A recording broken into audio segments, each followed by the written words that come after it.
Tubarãozada, hoje o assunto é sobre combustível, mais precisamente sobre o biodiesel. Não tem como a gente falar sobre biodiesel se a gente não falar sobre diesel e biomassas, que são os dois elementos do biodiesel. Segundo a ANP, que é a Agência Nacional de Petróleo, o diesel ele é caracterizado pelo número de cetanos, que é formado por 16 átomos de carbono e 34 de hidrogênio, que é muito diferente, por exemplo, dos motores ciclo-Otto, a gasolina, etanol, que tem baixas taxas de compressão.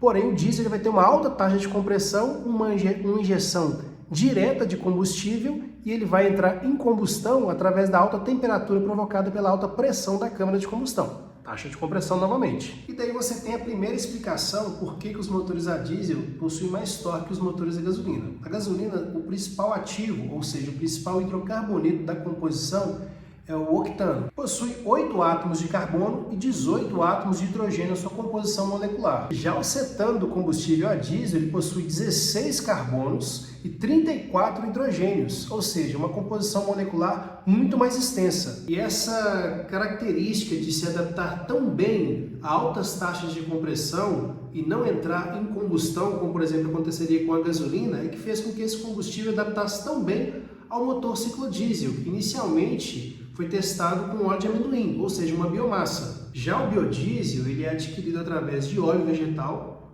gordura animal ou então gorduras indesejáveis, saturadas, ou aquela mesmo que frita aquele pastel na beira da pista, aquela gordura também vira biodiesel, tubarão. Os chamados óleos de gorduras residuais. E durante o processo de fabricação é adicionado um pouco de etanol ou metano para que consiga se reduzir esses hidrocarbonetos tão pesados da gordura animal, dos óleos vegetais e desses óleos saturados, para que abaixe esse nível de hidrocarbonetos, consigam ser quebrados e divididos em hidrocarbonetos mais leves, que se assemelhem, por exemplo, ao número de cetanos do diesel. E esse é um dos grandes problemas do biodiesel. Enquanto no diesel você tem normalmente 16 átomos por molécula, 16 átomos de carbono por molécula, no caso do biodiesel você pode ter até 28 átomos de carbono, ou seja, uma cadeia muito extensa. Então esse combustível torna-se ainda mais pesado. Se hoje a composição do biodiesel no diesel é de 12%, subiu agora em 2023, era 10%, passou para 12%, agora em 2024 vai passar para 13%. E esse percentual, tubarão, vai até 15% em 2026. E a ideia é que chegue a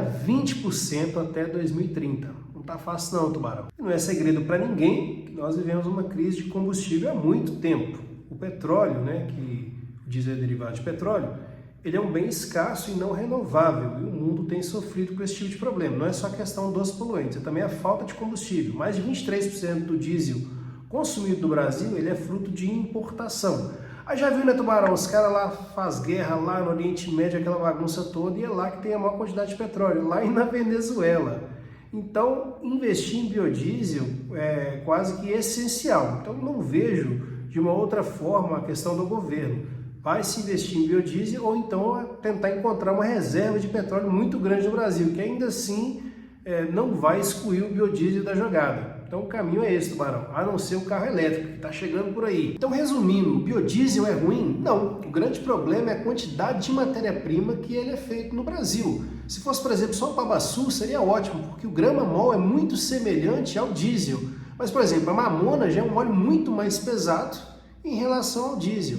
E o motor diesel, ele sofre com esse tipo de variação do combustível, até mesmo porque de posto para posto vai variar. Então esse é um dos grandes problemas, é a falta de controle e a falta de critério.